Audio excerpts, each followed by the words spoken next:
গরম ভাতের সাথে টক মিষ্টি স্বাদের একটু কাঁচামরিচের আচার হলে মন্দ হয় না। তো কিভাবে কাঁচামরিচের আচার বানাবেন সেটাই আজ দেখাবো।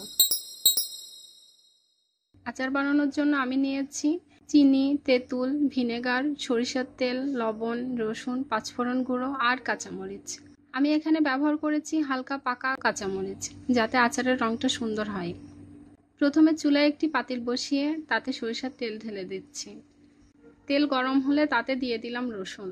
আমি এখানে ব্যবহার করেছি আস্ত রসুন এবং কিছুটা রসুনের কোয়া। ঘ্রাণ ও স্বাদের জন্য এটা দারুণ কাজ করে। এবার দিয়ে দিলাম বোটা ছাড়ানো কাঁচামরিচ। মরিচগুলোকে হালকা ভেজে বা কষে নেব কিছুক্ষণ। এতে স্বাদ ও গন্ধ ভালোভাবে বেরিয়ে আসবে। এরপর দিয়ে দিচ্ছি তেঁতুল। তেঁতুলগুলো আমি আগে থেকেই কিছুক্ষণ পানিতে ভিজিয়ে রেখেছিলাম। অনেকে তেঁতুল ছাড়াও আচার তৈরি করেন, তবে তেঁতুল দিলে আচারে টক মিষ্টির একটা চমৎকার ভারসাম্য আসে।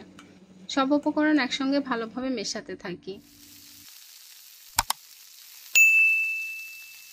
এবার দিয়ে দিচ্ছি কয়েক চামচ চিনি। আপনারা নিজেদের স্বাদ অনুযায়ী চিনি দিতে পারেন, না দিলেও সমস্যা নাই। তারপর দিয়ে দিলাম পরিমাণ মতো লবণ। আচারটা প্রায় সেদ্ধ হয়ে এসেছে। কিছুক্ষণ নাড়তে থাকলে মরিচগুলো নরম হয়ে যাবে এবং রঙটা আরও গাঢ় হবে। এখন দিয়ে দিচ্ছি ভাজা পাঁচফোড়নের গুঁড়ো। আমি পাঁচফোড়ন ভেজে নিয়ে নিজেই গুঁড়ো করেছি, এতে স্বাদ ও ঘ্রাণ দুটোই বাড়ে। সবশেষে দিলাম ভিনেগার, যেটা আচারের জন্য একটি অত্যন্ত গুরুত্বপূর্ণ উপাদান। ভিনেগার দিলে আচার দীর্ঘদিন ভালো থাকে। আচারটি ঠান্ডা হতে দিন, তারপর কাচের বোতলে ভরে সংরক্ষণ করুন। মাঝে মাঝে রোদে দিলে ভালো থাকবে, আর চাইলে ফ্রিজেও রাখতে পারেন। অনেক দিন সংরক্ষণ করা যাবে। এই আচার ভাত বা খিচুড়ির সঙ্গে দারুণ মানায়।